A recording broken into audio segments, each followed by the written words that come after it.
What up, my people? It's your boy Davido. We live in LA. And you're now on to Factory 78. Keep it locked. God bless.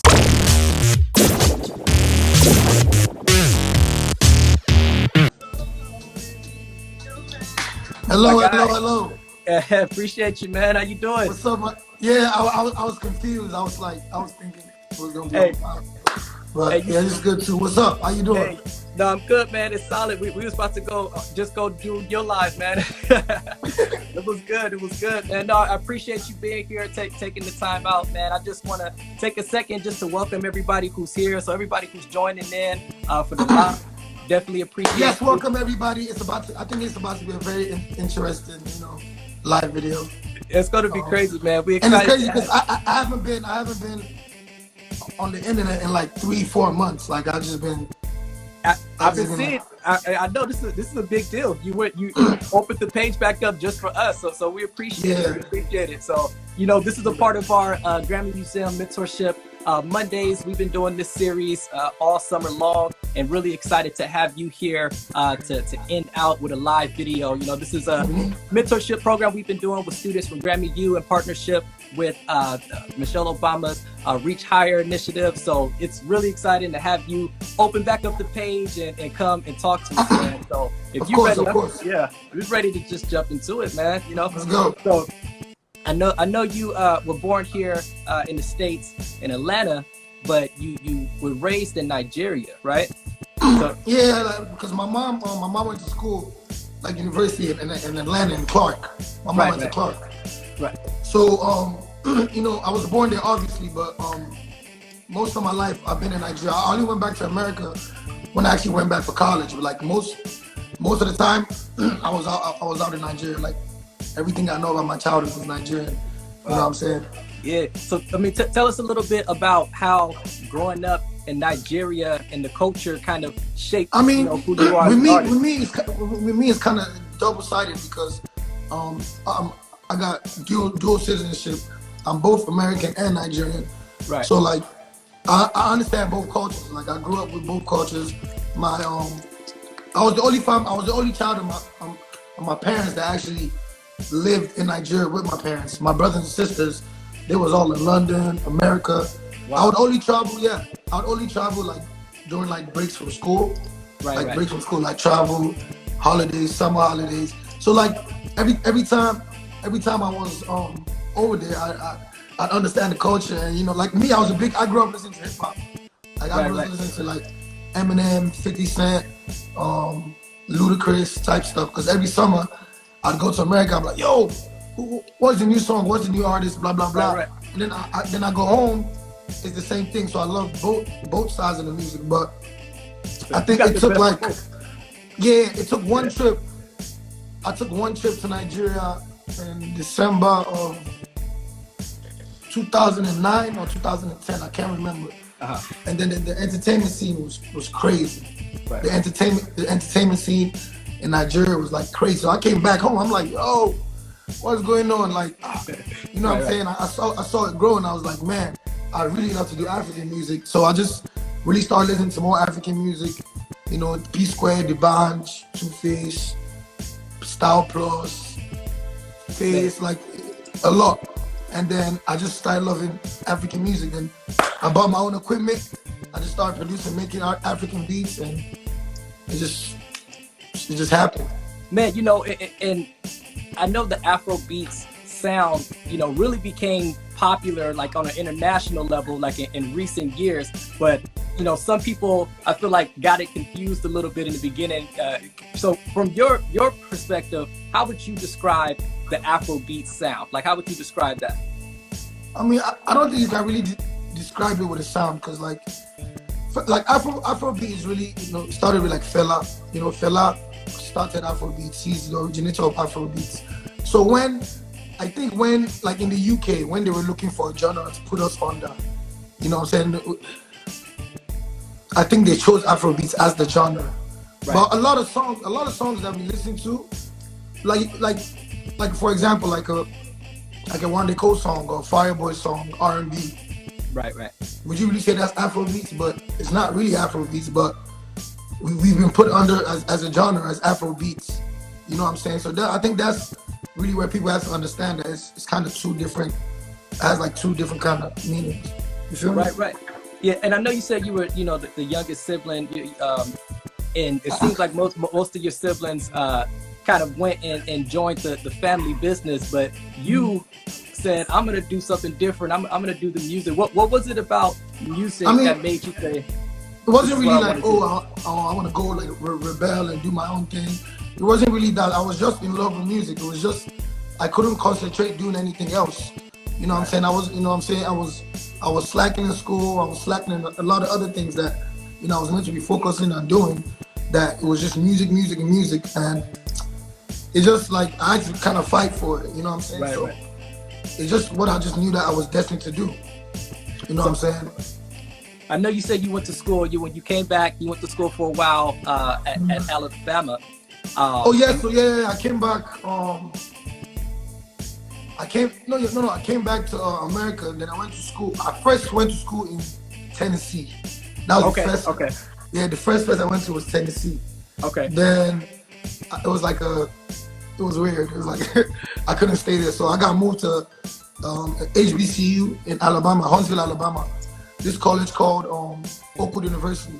That's right. So that's where like I bought my first equipment, and I started recording in the dorm, and that's really where like I was like, you know what, this one. I went to college at 15. I went to college very, very young, because in Nigeria, you graduate early. I said you do. Everybody goes to college like 16, but I was young. I was turning. I went to college 15. I was turning 16 that fall, so I was in college really young. So at that, like 15, 16, I knew that I was like, I don't think I'm going to be able to finish it here. Like I want to go back home and do music. So that's how I just went back home and I started. So take us back to that dorm room or wherever you was at in college, and you producing your first tracks. Like what was that? Yeah, so like the first time I even ever saw like a mini studio or like any type of equipment, I was outside the dorm, and like the guy that stays above my room, he used to do like gospel music. Okay. So like I was used to hear like upstairs boom boom boom boom boom. I was like, yo, let me go upstairs and check this guy out. So I went there, I knocked the door, He opened the door and I seen the equipment. I'm like, what's going on here? So I went in the room. He was like, yeah. I was like, oh, you can record music like without being in like a big studio. Right. He was like, yeah, you just buy a laptop. You know what I'm saying? You get your mic, you get your sound card, and you get your your software to record on, obviously. And like the next day or the day after, he took me to the store. I bought all the equipment. And then it was lit. And then from there, I started watching YouTube videos on how to record, how to like at least record to make it sound good at least before you send it on to get mixed and mastered. And then from there, it just started learning. And like I was saying, as I was learning music, how to record, I was slacking in other things. You know what I'm saying? So like, the music took over me and everything. So this is what I want to do. Yeah, I mean, it's interesting now because, the creative process is so different, because now you could be, like you said, in the comfort of a dorm room or your home. You just need a laptop and all this. So, in your living room, you can, anywhere. Right. So you can, like these days you can record it. You can actually record on your phone.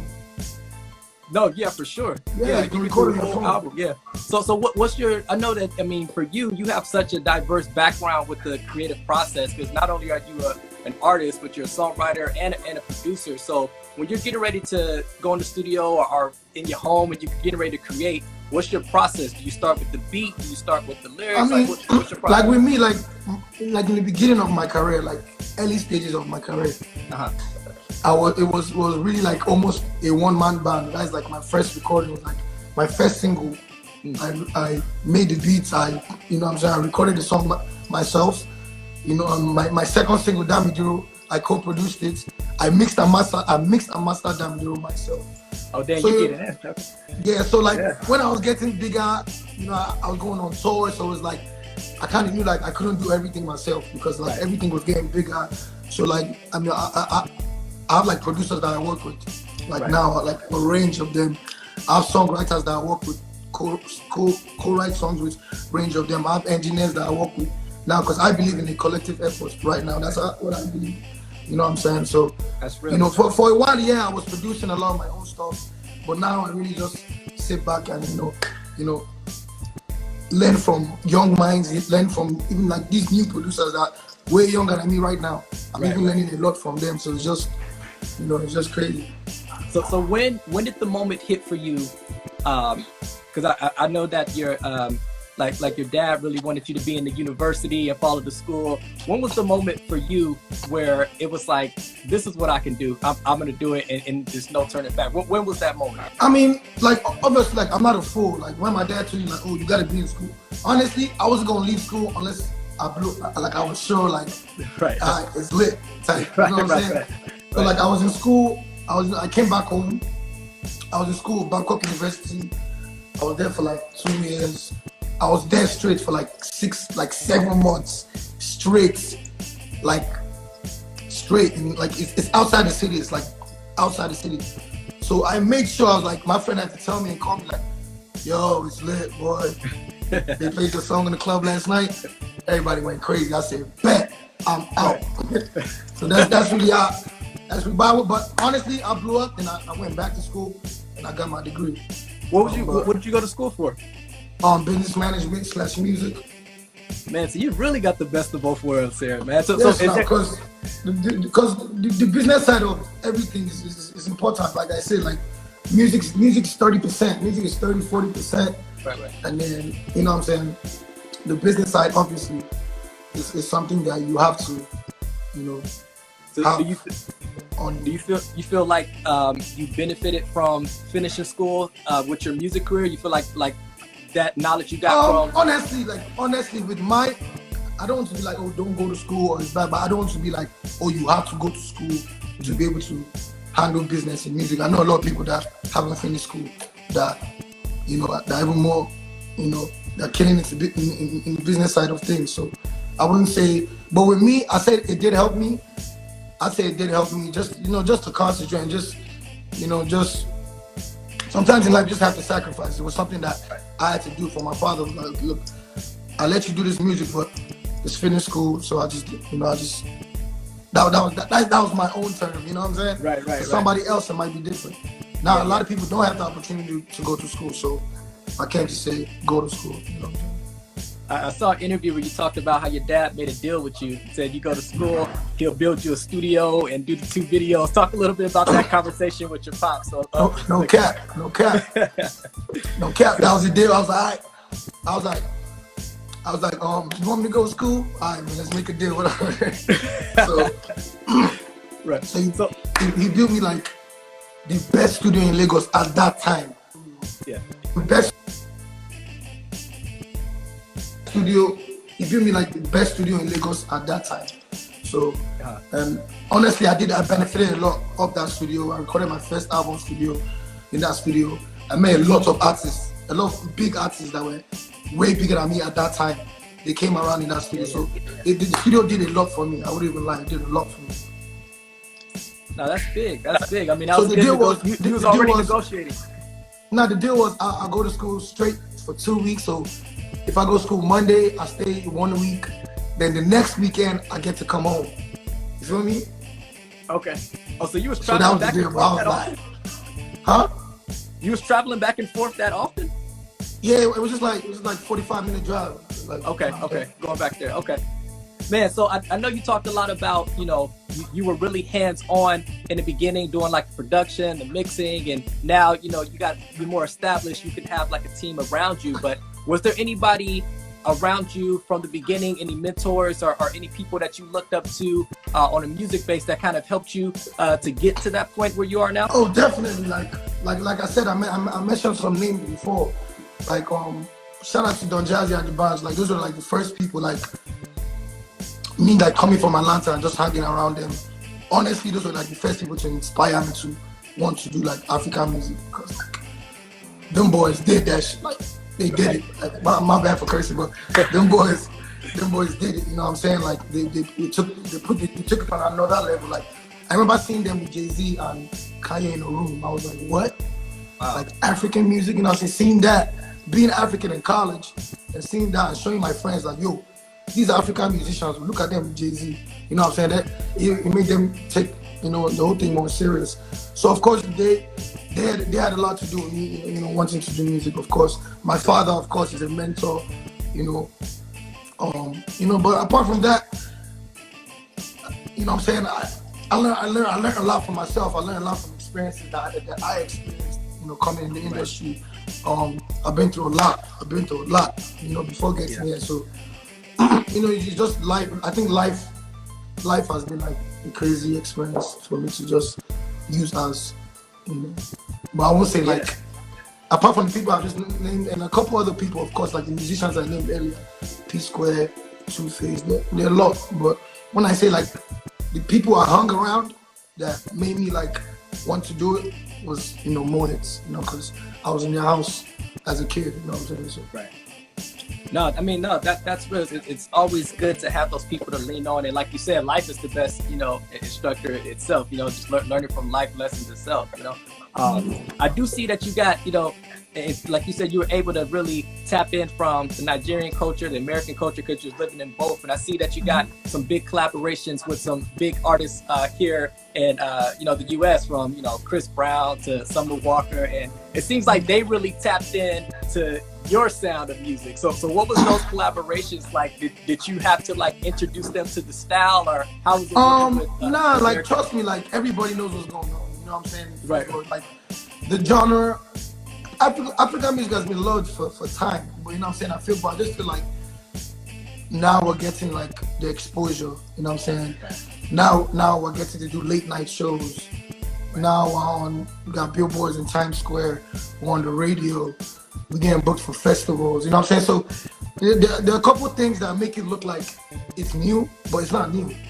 African music has been loved since King Sunny Ade, since Fela, since time. Like these legends have been signing international contracts way before even when we just signed. We are like a couple years back, and everybody thought it was like the first time to do. But you know, it's been happening. You know what I'm saying?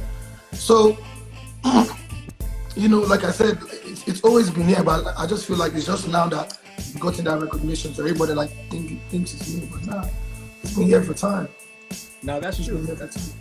Man, I know you've been dark for so long. And for so and like with the artists, like with Chris, me and Chris just had a mutual friend, and he just called me like, yo, I have this song called Assurance with Chris Loves It. So Chris was like, yo, Chris dancing to Assurance in the living room. He loved it. I was like, yo, what's up? Give me his number, and I called him the same day, and we just linked up from there. And you know, I really think it's important for people you collaborate to be your friends. Like, right. I feel like the vibe has to be right. Like, I hung out with Chris for almost 2 weeks, 3 weeks before we even shot a video or, you know, did any record. You know what I'm saying? With Summer Walker, I'd been in the studio with her man, London, on a track for like since time. I've known him since when I've known Thug since time. With Lil Baby, I met Lil Baby when he first got out of jail, before he started rapping, before he got in the studio. Man, no, that's true. I definitely want you to emphasize a little bit more on, just like you said, the importance of just friendship, because that's big. You see a lot of people that may think like, oh, I'm gonna just collab. Like friend, like trust me, man.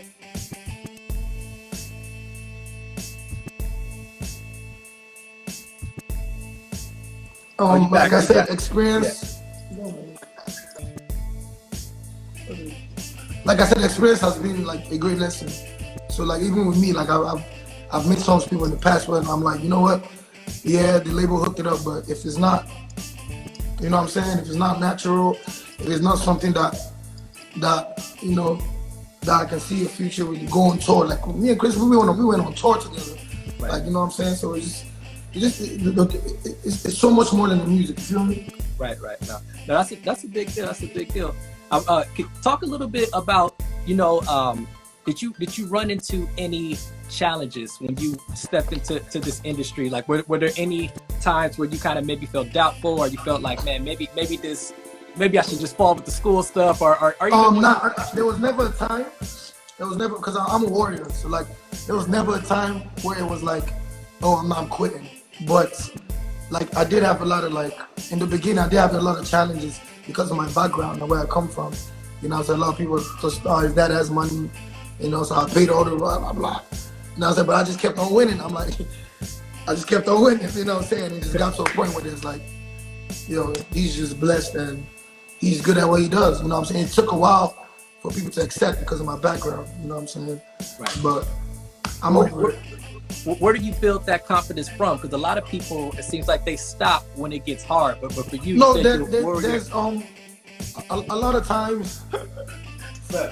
A lot of times, I wouldn't say I wanted to stop. It was just like, man, like this is kind of too much. But you know, like I said, like the music, you get in the studio, you hear the music, and you just get inspired again. Like, you know what? Let's go. Now ain't nobody stopping me. You know, and looking back at my career, I'm like, what? Imagine if I stopped. Like, you know what I'm saying? Right, and it's just motivation to a lot of other people. It's just like, you can't really stop. You know what I'm saying? I've seen a lot of people that blew up I'm 27 years old. You know what I'm saying? I started when I was 17. My first song was 17. Yeah. So it's like, I've seen a lot of people struggle, and blow up at a late age where I'm like, I feel so, where I'm like, I don't think I could have hustled and, you know, grinded for so long. Right. But I've seen it happen, and happen crazy. And when it does happen, you look at those people and you're like, what if this person quit? You know what I'm saying? Yeah. So with me, it's just, I blew up at a young age, so I'm just grateful. So like every time I'm just grateful. So when I see other people like grinding, I always want to give a helping hand. I always want to, you know what I'm saying, give them a platform. Because I know that when I know no, that's big. That's yeah, because I know that, you know what I'm saying, my platform. Yeah. Because I listen to songs, I'm like, if I sang this song would be the biggest song in the country right now. Like a lot of songs that I hear, right. or if I get on this song, or if I put this person on my platform, you know what I'm saying? Right. It will change the person's story. And it just shows you that, you know what I'm saying? You just sometimes just need that extra push or need that extra person to motivate you. A lot of my artists that are big now, they was like about to give up when I came through. You know what I'm saying? So it's like, so when you see it now, like, boom, it's crazy, you know what I'm saying? So it's just that's a good feeling, you know what I'm saying? Just know that, you know. And even with me, like I'm getting old, like I've been in the game 10 years, like, you know what I'm saying? It's like, still young, it's still fresh. You know what I'm saying? In maybe 10 years, it's gonna be my boys that signed. They're gonna be killing, and I'm just gonna be sitting, chilling in my right. chilling. So you have some artists that you've taken on too? Yeah, I got about 5 artists: Peruzzi, Mayoko, Dremo, Ido West. The list goes on. Yeah. Yonda. It's a lot of us. Ichaba, Little Frosh. Yeah. Equal. No, definitely. What is it? No, shout out to, so how do you pick the artists that you want to work with? Like, how do you choose which artists you feel like, oh yeah, I want to take this person? Honestly, like it's weird. It's never really like, we're doing like, send your songs in, I want to listen to. It's just always natural. Like with Mayoko, I met Mayoko on Twitter randomly. Wow. Peruzzi, I met Peruzzi. I had a friend that used to like drive me around in Atlanta, and he just played the song randomly. He was taking me to the mall. He just played the song. I was like, who's this? And that's how I met him. I DM'd him. Dremo, I met him through a friend. So it's never really like there's no really, like, it's never really a process. It just happened naturally. Right. Man, definitely, man. I got another question I want to ask before we got some questions from all the fans who tuned in too. So I'm going to get to some of those questions. But before we jump to that, I know outside right now it's closed and slowed down, but I know you said you do a lot of touring as well too. So tell me, about your live show and how you prepare for, Yo, man, you know what? The pandemic hit me so bad because I was on tour, bro. Yeah. I was on the AGT tour. I had done like how many shows? I did like 5. We did 6 shows, like sold out, crazy. We lit. The next show is Toronto. It's about to be lit. Right. I just wake up in the middle of the night, check my email. Tour canceled. I said, what? Bruh. In my life, I would never have thought this pandemic would have really hit this generation. Like, it stopped the whole world. So like with live shows, like a couple weeks ago, we this company in Nigeria organized like a live stream. It was kind of like a test run, like a live stream, kind of like concert.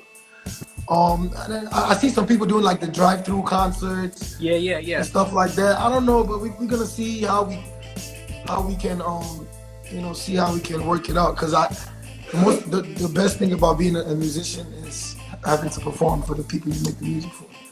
Right, you know what I'm saying? So it's all good. We'll figure it out. Yeah. Well, look, I'm gonna pull a few of these questions up.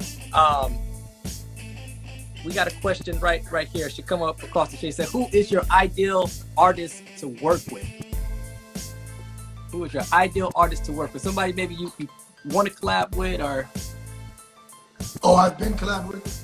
Yeah. So the question. Any day, hands down, Chris Brown. I do 100 songs and 100 videos and 500 tours any day. But you know what I'm saying? I really like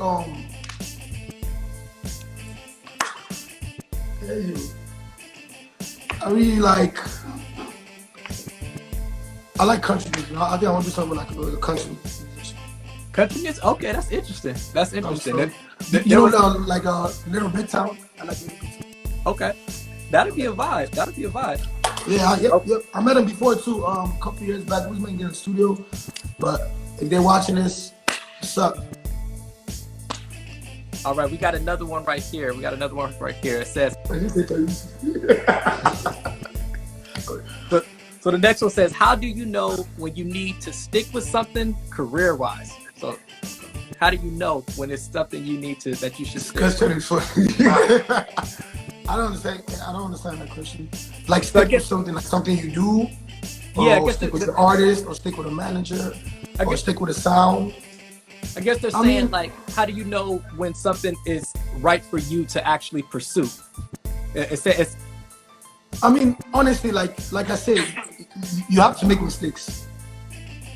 You can't avoid making mistakes. You have to make mistakes. So you can't really be like, how do I know what's right for me? Blah blah blah blah blah. You just have to kind of know. Like, I know I can't dance. I'm not going to be dancing in my videos, doing backflips. You know what I'm saying? Right. So it's just like, you just know. And sometimes, of course, you make some moves where it's like, I don't think this is really my kind of, song to make, or this is really my kind of crowd to perform. It depends. So sometimes you just know, because experience, like we said before, experience is a lesson. So you just kind of know. Yeah. Man, there's an amount of questions asking the same question. Everybody wants to know, when are you dropping some new music? That's what everybody wants. That's what everybody wants to know. There's all the questions I scroll through is, when are we getting some new music?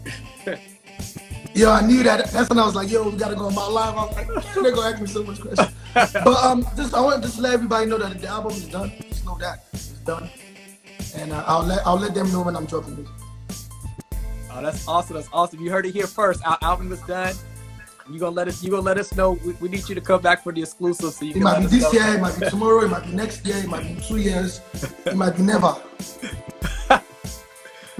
Let's see. There was a question that came up, and it's interesting that you said you want to collab with some country music. There was a question that asked, what is your favorite style of music? What would you say? Honestly, I don't have like one style of music. If you listen to my music, it's so different.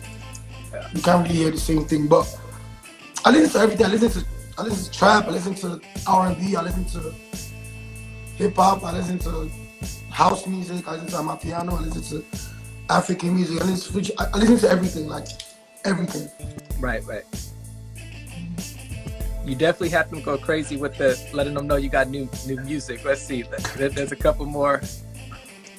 All these questions are, what are you dropping? What are you dropping? You're finally back. Let's see. I got a few more. I'm trying to see.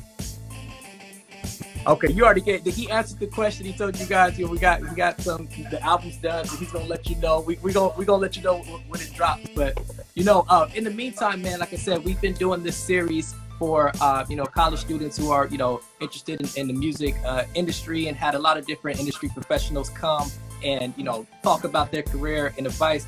Is there any specific advice that you would give to somebody who is looking to get into this industry? I mean, like I said, like it's a lot of things that complement an artist. You know what I'm saying?